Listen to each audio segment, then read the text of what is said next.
خوش قسمت گھر وہ ہوتا ہے جس کے گھر مہمان چل گیا. اور جب مہمان آتا ہے ایک گٹھڑی لاتا ہے، ایک گٹھڑی لے جاتا ہے.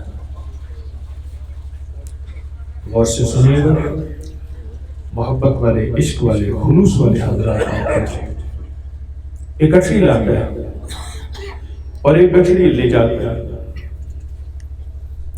کون سی گٹھڑی لاتا ہے؟ بلاؤں کی نہیں، وباؤں کی نہیں، آفتوں کی نہیں، مسائل، قرضوں، مشکلات، پریشانیوں، جادو، جنات، اثرات نہیں، برکتوں کی، خیروں کی، راحتوں کی، رحمتوں کی، عزتوں کی، تاجوں کی، وجاہتوں کی، نسلوں کے لیے ایک گٹھڑی لاتا ہے.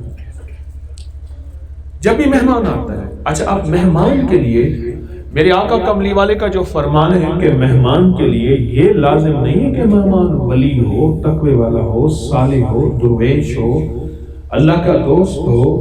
حتیٰ کہ مہمان کے لیے یہ بھی واضح نہیں ہے مسلم ہو یا کافر ہو. مہمان ایک گٹھڑی لے کے آتا ہے اور جب جاتا ہے تو گٹھڑی لے کے چلا جاتا ہے. جب جاتا ہے تو گٹھڑی لے کے جاتا ہے.